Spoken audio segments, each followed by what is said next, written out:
The email. I only had a minute to send a short email. The screen began to flicker, and I knew that I would fail. A spinning circle mocked me across a sea of blue. Updating 1%. There was nothing I could do.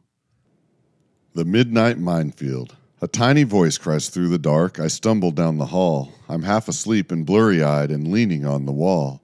I step onto his bedroom floor, and then I feel the bite. A jagged Lego brick of death attacks me in the night. I howl a word I shouldn't say. I'm dancing in the dark. I've never felt a plastic toy leave such a painful mark. I calm him down and tuck him in. The room is quiet now. I have to make my exit, but I'm really not sure how.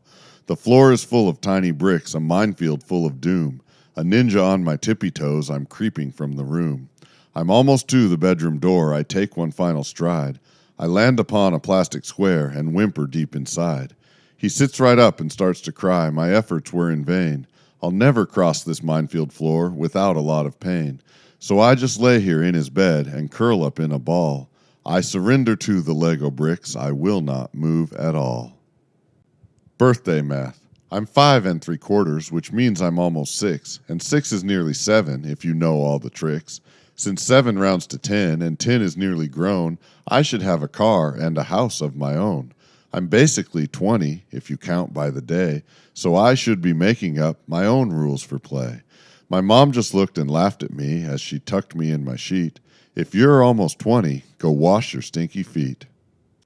Grandma's house. At Grandma's house, the clocks all tick a half second out of time, and every shelf has tiny ducks sitting neatly in a line. The cookies hide in cookie tins she swears are full of thread, and somehow every blanket smells like cinnamon and bread.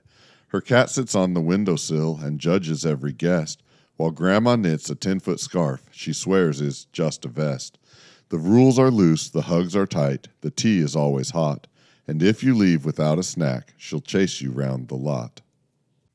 Grandma's purse. My grandma's purse isn't big, but it can hold a lot. Keys, gum, a basketball, and a life-size yacht. There's candy, coins, a pair of socks, a rubber chicken too. I can't imagine what it holds. I really wish I knew. I reached inside to grab a pen and found a tiny zoo. A lizard waved, a hamster danced, an owl said, "Hoo, hoo." There's treasure maps, a wizard's hat, and shoes that really fly. I tried to leave, but then I saw a turtle riding by. I think her purse is magic. It's packed full of surprise. With all the things it has inside, I can't believe its tiny size.